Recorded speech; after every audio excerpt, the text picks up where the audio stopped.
The magic of thinking big, chapter 9। लोगों के बारे में अच्छा सोचिए। सफलता हासिल करने का यह एक मूलभूत नियम है। हम इसे अपने दिमाग में बिठा लें और इसे हमेशा याद रखें। यह नियम है, सफलता दूसरे लोगों के सहयोग पर निर्भर करती है। आपके और आपके लक्ष्य के बीच एकमात्र बाधा दूसरों का सहयोग है।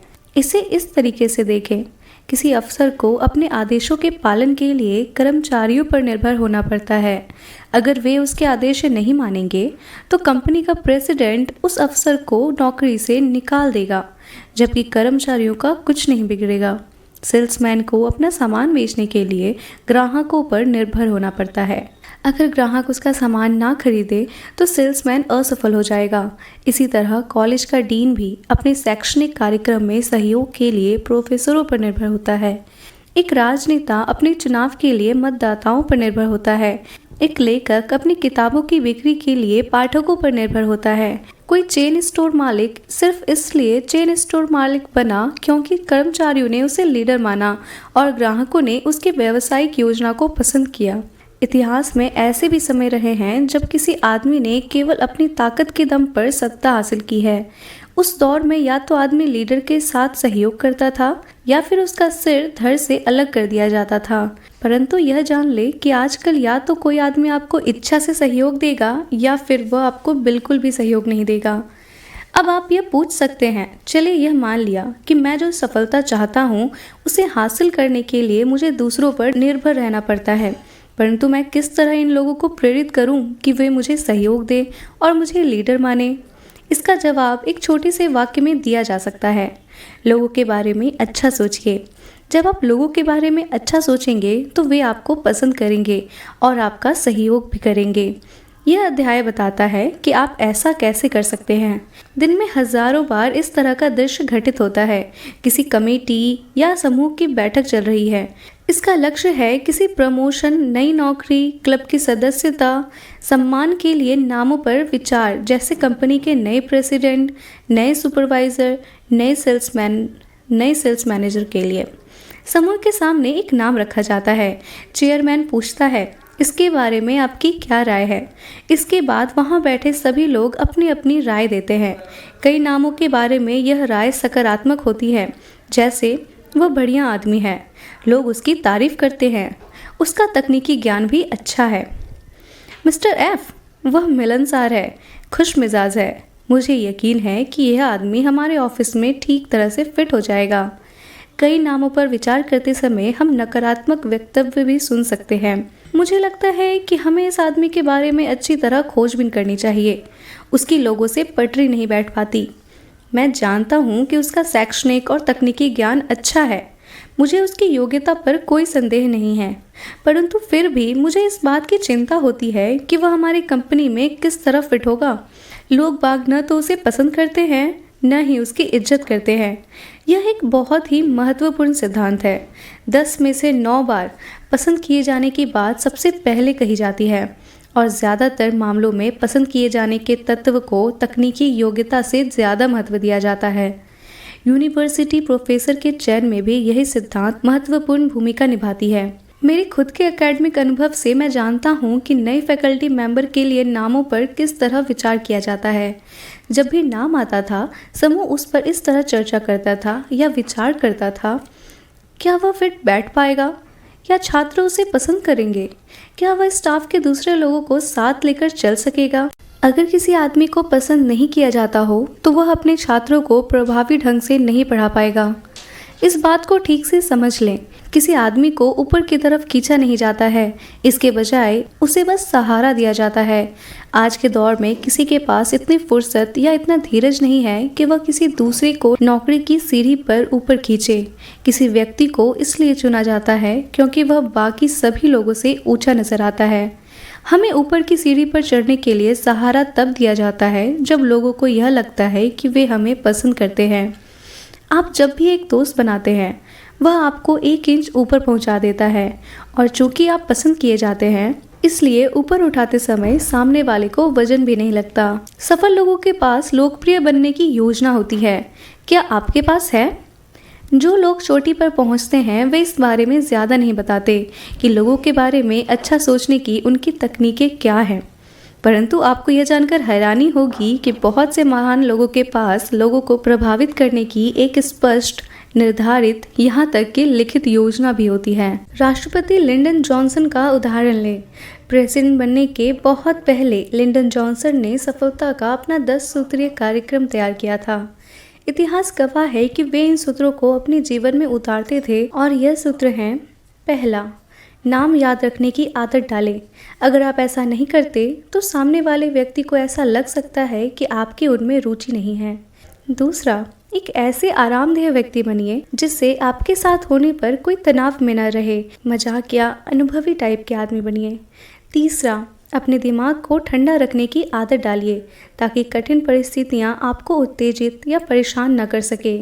चौथा, बड़बोले मत बनिए। सामने वाले को यह एहसास न होने दें कि आप खुद को सर्वज्ञानी समझते हैं। पांचवा, दिलचस्प बनने की आदत डालिए ताकि लोग आपके आसपास रहना चाहें। छठा, अपने व्यक्तित्व से चुभने वाले तत्वों को बाहर निकाल फेंकिए। सातवां, सच्ची धार्मिक भावना से हर गलतफहमी दूर करने की पूरी कोशिश कीजिए। अपनी शिकायतों को नाली में बहा दें। आठवां, लोगों को पसंद करने का अभ्यास करें और कुछ समय बाद आप सचमुच उन्हें पसंद करने लगेंगे। नौवां, किसी की उपलब्धियों या सफलता पर बधाई देने का कोई मौका मत गंवाइए, न ही दुख या निराशा में संवेदना जताने का अवसर खोइए। 10वां, लोगों को आध्यात्मिक शक्ति दीजिए और वे आपको पसंद करने लगेंगे। इन 10 आसान परंतु बेहद प्रभावी लोगों को पसंद करने के नियमों की वजह से प्रेसिडेंट जॉनसन को उनके मतदाताओं ने, संसद ने पसंद किया। इन 10 नियमों को जीवन में उतारने से प्रेसिडेंट जॉनसन को सहारा देकर ऊपर पहुंचाना ज़्यादा आसान हो गया। इन नियमों को एक बार फिर से पढ़िए। ध्यान दें कि यहाँ बदला लेने की बात नहीं कही गई है। यहाँ यह भी नहीं कहा गया कि गलतफहमी दूर करने के लिए आप सामने वाले की पहल का इंतज़ार करें। यहाँ पर इस तरह का विचार भी नहीं है कि मैं ही सब कुछ जानता हूँ और बाकी सब लोग मूर्ख हैं। चाहे वे बिजनेस में हों, कला, विज्ञान या राजनीति में हों, महान लोग बहुत मानवीय, खुश मिजाज होते हैं। उनमें ऐसी कला होती है कि लोग उन्हें पसंद करने लगते हैं। परंतु दोस्ती खरीदने की कोशिश न करें, क्योंकि दोस्ती बिकाऊ नहीं होती। अगर सच्ची भावना हो, अगर आप सामने वाले को सचमुच पसंद करते हो तो तोहफे देना अच्छी बात है। परंतु अगर ऐसा नहीं है तो तोहफे को अक्सर रिश्वत समझ लिया जाता है।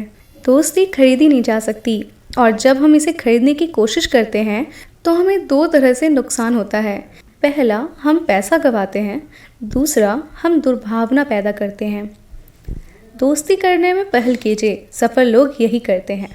यह सोचना ज़्यादा आसान और स्वाभाविक है। सामने वाले को पहल करना चाहिए, उसे मेरे घर पहले आना चाहिए, पहले उसे बात शुरू करनी चाहिए। दूसरे लोगों को इस बात से नज़रअंदाज करना बहुत आसान है।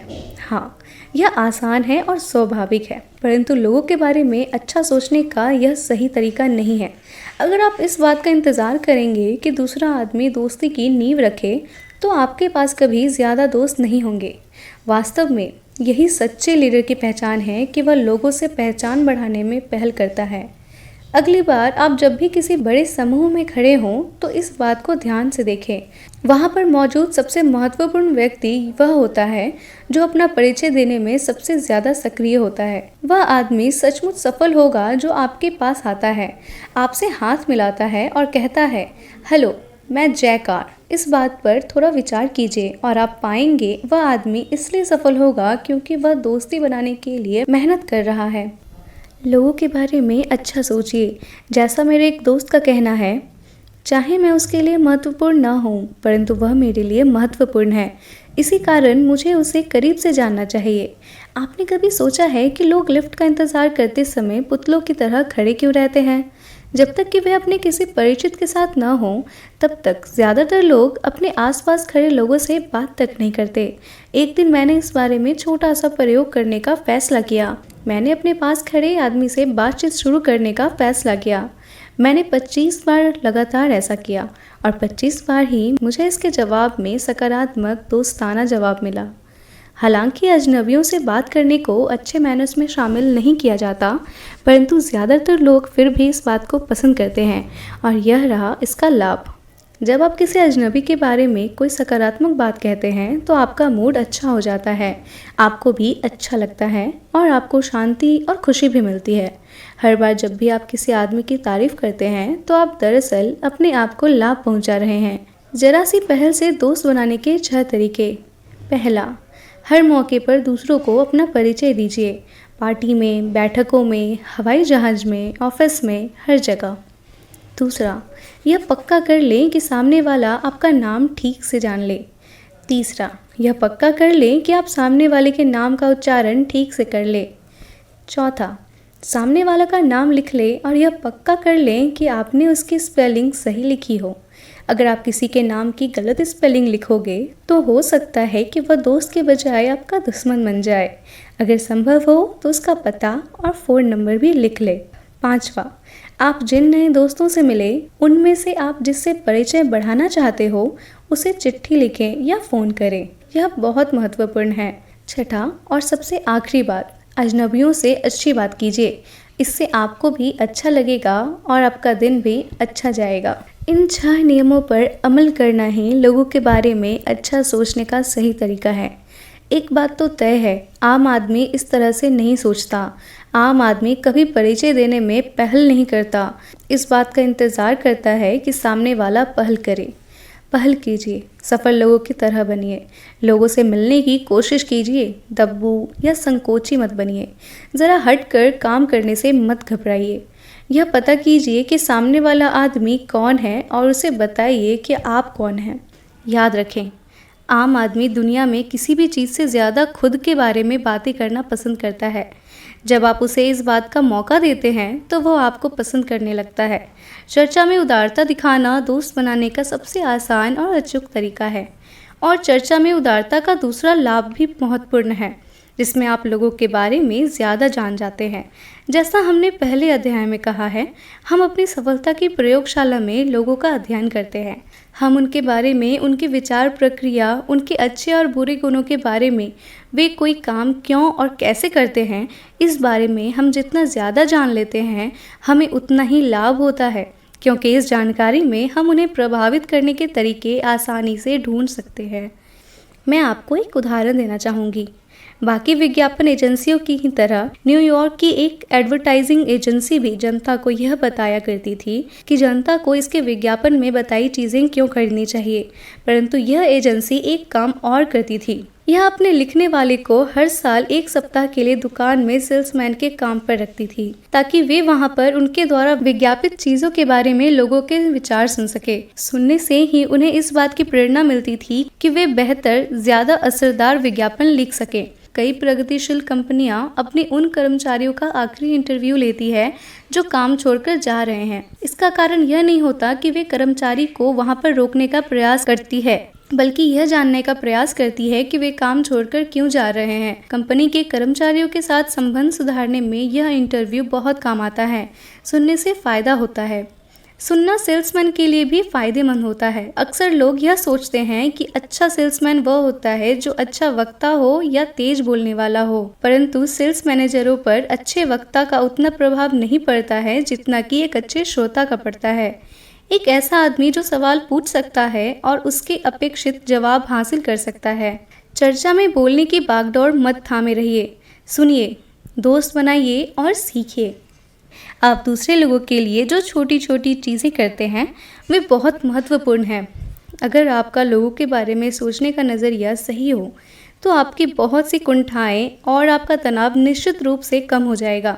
जब आप शांति से विचार करेंगे तो आप पाएंगे कि आपके तनाव का कारण दूसरे लोगों के प्रति नकारात्मक भावना ही है। इसलिए दूसरे लोगों के प्रति अपनी सोच को सकारात्मक बनाइए और यह खोजिए कि यह संसार कितना अद्भुत है। लोगों के बारे में सही नज़रिए का असली इम्तिहान तब आता है जब चीज़ें हमारे हिसाब से नहीं होती। आपको कैसा लगता है जब आपकी जगह किसी दूसरे आदमी को प्रमोशन मिल जाता है, या जब आप अपने क्लब के चुनाव में हार जाते हैं, या जब आपके काम की आलोचना होती है? याद रखें, हारने के बाद आप किस तरह सोचते हैं इसी बात से तय होता है कि आप कितने समय बाद जीतेंगे। अपनी असफलता के बाद लोगों के बारे में सही तरीके से सोचने की पैरवी बेंजामिन फेयरलेस ने की है। बहुत गरीब माहौल में बड़े होने के बाद mister fearless United states steel corporation के चीफ एग्जीक्यूटिव बन गए। लाइफ मैगजीन में उनका यह उद्धरण छपा था। सब कुछ इस बात पर निर्भर करता है कि आप घटनाओं को किस तरह लेते हैं। उदाहरण के तौर पर, मैं अपने किसी टीचर से कभी नहीं चिढ़ा। हालांकि हर विद्यार्थी की तरह मुझे भी डांट पड़ती थी, पर मैं सोचता था कि मुझे मेरी गलती के कारण ही डांट पड़ रही है और अनुशासित बनना मेरे लिए अच्छी बात है। मैंने अपने हर बॉस को भी पसंद किया है। मैंने हमेशा यह कोशिश की है कि मैं उन्हें खुश रखूं और वे जितना चाहते हैं मैं उससे ज़्यादा काम करूं। ऐसा नहीं है कि मुझे कभी निराशा नहीं हुई। कई बार मेरी जगह किसी दूसरे आदमी को प्रमोशन दे दिया गया, परंतु मैंने यह कभी नहीं सोचा कि मैं ऑफिस की राजनीति का शिकार था या मेरे प्रति किसी का पूर्वाग्रह था या मेरे बॉस का फैसला गलत था। दुखी होने, झल्लाने और नौकरी छोड़ देने के बजाय मैंने तार्किक दृष्टि से विचार किया। निश्चित रूप से दूसरा आदमी प्रमोशन के लिए मुझसे ज़्यादा योग्य था। जब प्रमोशन का अगला मौका आएगा तब तक मैं ऐसा क्या कर सकता हूँ कि मैं उस योग बन जाऊँ। साथ ही मैं कभी अपने आप पर भी नाराज़ नहीं हुआ कि मैं क्यों असफल हुआ था। मैंने कभी हीन भावना से पीड़ित होने में अपना समय बर्बाद नहीं किया। जब भी कोई बात बिगड़ जाए तो बेंजामिन फेयरलेस को याद करें। सिर्फ 2 काम करें। पहला, खुद से पूछें, जब प्रमोशन का अगला मौका आएगा तब तक मैं ऐसा क्या कर सकता हूँ कि मैं उस योग्य बन जाऊँ। दूसरा, निराश या हताश होने में समय और ऊर्जा बर्बाद न करें। अपने आप को न कोसें, अगली बार जीतने की योजना बनाएं। तो दोस्तों, कैसी लगी आपको ये वीडियो? अगर आपको ये ऑडियो बुक पसंद आई हो तो लाइक बटन दबाएं और हमारे चैनल को सब्सक्राइब करें ताकि आप हमारे और भी दिलचस्प ऑडियो बुक्स का आनंद उठा सके। याद रखिए, ये सफ़र यहाँ खत्म नहीं होता। हमारे ऑडियो बुक्स की पुस्तकालय में और भी कहानियाँ हैं जो आपको अलग अलग दुनिया में ले जाएंगी और आपकी कल्पना को जगाएंगी। अगर आपके पास फ्यूचर ऑडियो बुक्स के लिए कोई सुझाव या हमारे कंटेंट पर कोई फीडबैक हो तो आप नीचे कमेंट कर सकते हैं। आपका सुझाव हमारे लिए बहुत ही अनमोल है। धन्यवाद।